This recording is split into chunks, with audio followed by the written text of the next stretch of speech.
Fabled Heat, where magic meets desire. Subscribe to ignite the fantasy. The rain tastes like iron as I press my back against the cold brick of the rusted crow, the damp seeping through my leather jacket and soaking the thin layer of soot that clings to my skin. Neon flickers above the cracked sign, casting a sickly green-blue glow that makes the stale whiskey in the air smell like old pennies and regret.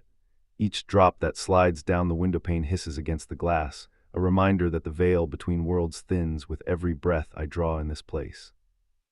I can feel the pulse of the city through the soles of my boots, a low thrum that matches the rhythm of my heart. The cobblestones outside are slick, reflecting the broken lanterns like shattered mirrors. My fingers curl around the brick, the roughness biting into my palm, grounding me as the world outside threatens to drown me in its endless storm. The bell above the door chimes once and two silhouettes step through. Darian's dark leather coat clings to his rain-slicked shoulders, a silver eight-pointed star pulsing against his skin. His violet eyes blaze and his hand, calloused warm, finds my hip, pulling me close. Beside him, Kale's midnight hair falls over his brow, his scarred hand resting on my waist, his breath hot against my ear. A primal heat erupts inside me, my wolf snarling at the edge of my consciousness, the word mate echoing in the back of my mind, possessive, demanding, inevitable. The scent of pine and ozone mingles with the metallic tang of rain on their coats, a fragrance that pulls at something ancient and hungry within me. Lyra, Darian murmurs, voice low and rough, the night is ours. Kale lines in, his lips brushing my earlobe, and we both intend to claim you. My pulse races faster than the storm outside, caught between their promises and the darkness that beckons beyond the doorway. I swallow, feeling the taste of rain and whiskey mingle on my tongue. The world seems to tilt, the neon glow turning into a pulse that sinks with the thrum beneath my skin, urging me toward a fate I can no longer deny. I close my eyes for a heartbeat, letting the rain's rhythm settle into my bones. The city's heartbeat is a drum, each thump a reminder that I am not alone in this night. My mind drifts back to the first time I felt the pull of the wild within me, the night I chased a phantom through the market alleys and heard the howl of a creature that was both beast and spirit. That howl was my own, a warning and a promise. When I open my eyes, Darian's violet stare is fixed on me, his gaze unblinking, as if he can see the storm raging inside my chest. "You feel it too, don't you?" he asks, his voice a low rumble that seems to vibrate the very air. I nod, the word barely escaping my lips. It's like the rain is trying to wash something away, but it only makes it deeper. Kale chuckles, a sound that is both comforting and dangerous. The rain never washes away the truth, it only reveals what's already there. He presses his forehead against mine, and for a moment the world narrows to the heat of his skin and the electric crackle of his breath. The tavern around us is a haze of smoke and murmured conversations, but the three of us exist in a bubble of static. The bartender, a grizzled dwarf with a scar across his cheek, slides a glass of amber liquid toward me. The whiskey catches the neon light, turning it into a molten gold that seems to pulse with its own heartbeat.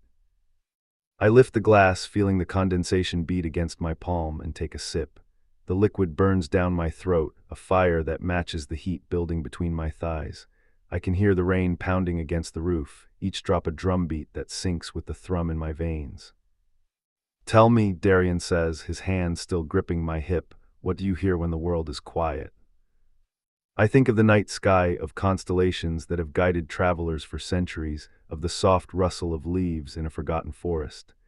I hear the wind speaking in a language I can't understand, I answer, and the distant call of something that wants to be found. Kale's scarred hand tightens on my waist, a silent affirmation. "Then you are ready," he says, ready to answer the call. The words settle over me like a cloak, heavy and warm. I feel the ancient bond that ties my soul to theirs, a thread woven from moonlight and blood. The rain outside intensifies, each drop a needle stitching the fabric of our destiny tighter. I stand, the leather of my jacket creaking as I push away from the brick wall. The floorboards beneath my boots creak in protest, but the sound is drowned out by the roar of the storm. I step toward the back door, the wooden panels swollen with moisture, and the scent of pine from the forest beyond the city walls brushes my nostrils. "Where are we going?" Darian asks, his voice barely above a whisper, yet it carries the weight of a promise. "Where the rain ends," I reply, my voice steadier than I feel, "where the world thins and the old magic still breathes." Kale's eyes flash with a fierce light. Then we must move quickly. The veil is fragile tonight. He pulls a small, silver key from his coat and slides it into the lock of the back door. The metal clicks and the door swings open, revealing a narrow alley slick with rain, illuminated by a single lantern that flickers like a dying star. We step out into the alley, the cold air biting at my cheeks. The rain pelts my hair, each drop a cold kiss that sends shivers down my spine. The cobblestones glisten, reflecting the lantern's light in 1,000 tiny stars. I can hear the distant howl of a wolf, a sound that mirrors the one that lives inside me. Darian moves ahead, his coat billowing like a dark cape. He stops at a rusted iron gate, its hinges rusted shut for decades. He places his hand on the cold metal, and the silver star on his chest glows brighter, casting a violet hue over the gate. The gate shudders, the ancient lock yielding to his touch. It swings open, revealing a hidden courtyard bathed in moonlight. The courtyard is a garden of twisted vines and ancient statues, each stone carved with runes that pulse faintly with a blue light.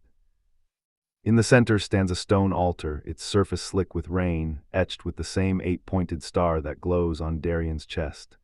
The air here feels thicker, charged with an energy that makes my skin prickle.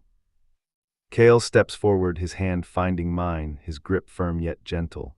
"This is where the old rites were performed," he says, his voice reverent, "where the bond between a mate and their chosen is sealed."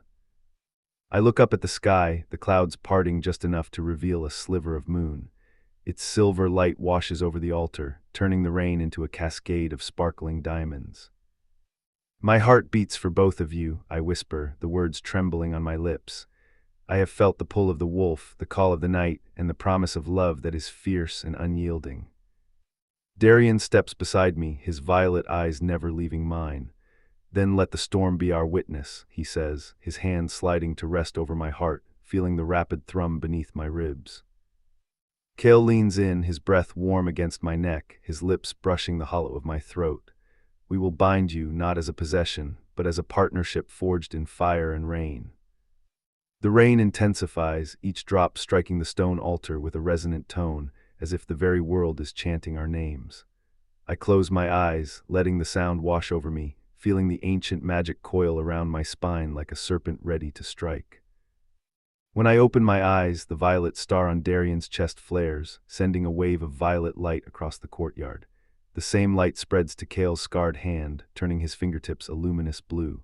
The light converges on the altar, forming a vortex of swirling energy that lifts the rain into a shimmering curtain. I feel a pull, gentle yet inexorable, as if the universe itself is drawing me into its center. My wolf within snarls, then softens, recognizing the presence of its kin.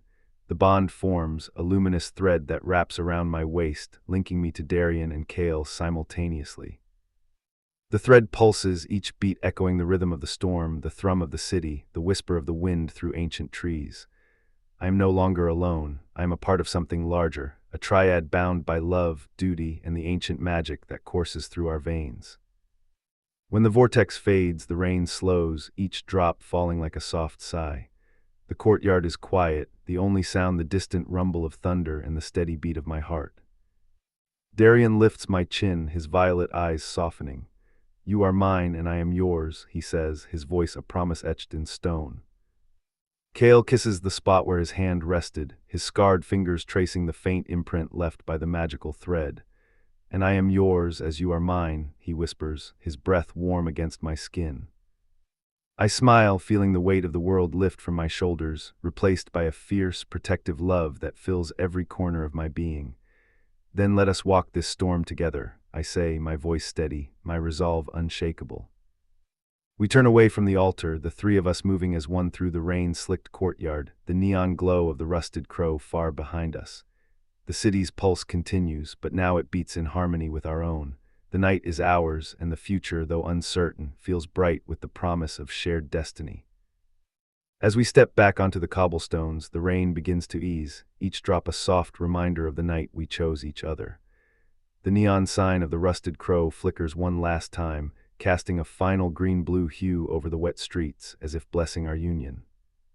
I walk forward, my boots splashing in rhythm with the fading storm, my heart full, my wolf at peace, and the love of Darian and Kale blazing like twin stars in the night sky.